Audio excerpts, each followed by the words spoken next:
Welcome back दोस्तों। तो आज की वीडियो में हम जानेंगे भारत के 7 सबसे खतरनाक हिंदू राजा जिन्होंने इतिहास में भारत पर खतरनाक प्रकार से राज किया। तो आज हम उन्हीं 7 राजाओं की जानकारी लेंगे। तो चलिए शुरू करते हैं। नंबर 7 पर आते हैं अजातशत्रु, मगध का एक ऐसा राजा जो अपने पिता को मौत के घाट उतारकर गद्दी पर आया। अजातशत्रु गंगा और सोन नदी के संगम पर पटालीपुत्र की स्थापना की थी। कौशल के राजा प्रसेनजीत को हराकर अजातशत्रु ने राजकुमारी वजीरा से विवाह किया था। इस प्रकार उसकी इस नीति से मगध शक्तिशाली राष्ट्र बन गया। नंबर 6 पर आता है चंद्रगुप्त मौर्य।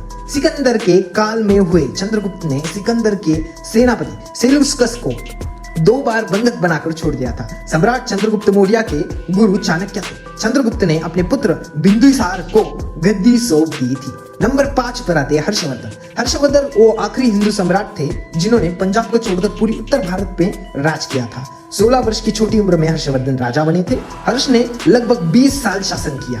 इन वर्षों में हर्ष ने अपने साम्राज्य का विस्तार जालंधर, पंजाब, कश्मीर, नेपाल एवं बलाबीपुर तक कर लिया था। माना जाता है कि हर्षवर्धन ने अरब पर भी चढ़ाई कर दी थी, लेकिन रेगिस्तान के एक क्षेत्र में उनको रोक दिया गया। इसका उल्लेख भविष्य पुराणों में मिलता है। नंबर 4 पर आते हैं समुद्रगुप्त मौर्य।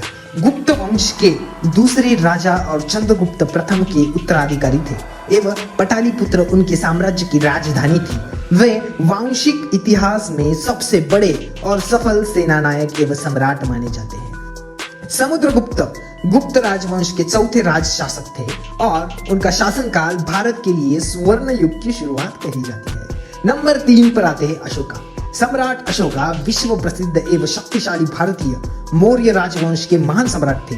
अशोक बौद्ध पूर्णिमा के सबसे प्रतापी राजा थे। सम्राट अशोक का पूरा नाम देवानी प्रिय अशोक था। अशोक ने जहां जहां भी साम्राज्य स्थापित किया है वहां वहां अपने खुद के स्तंभ बनाए। उनके हजारों स्तंभ को मध्यकाल में मुसलमानों ने ध्वस्त कर दिया। नंबर 2 पर आते हैं कृष्णदेवराय। विजयनगर साम्राज्य की स्थापना इतिहास के एक रोमांचक घटना है। विजयनगर का अर्थ होता है जीत का शहर। इस साम्राज्य के सबसे यशस्वी सम्राट कृष्णदेवराय थे। कुछ लोग मानते हैं कि वे ईस्वी सन 1510 में विजयनगर की गद्दी पर बैठे थे और 40 वर्ष की उम्र में किसी अज्ञात बीमारी से उनकी मृत्यु हो गई थी। और नंबर 1 पर आप सभी तो जानते ही सबके प्यारे छत्रपति शिवाजी महाराज।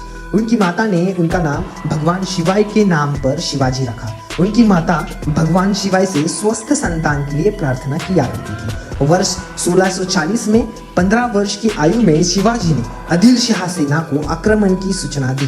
बिना हमला कर तोरना किला विजय कर लिया।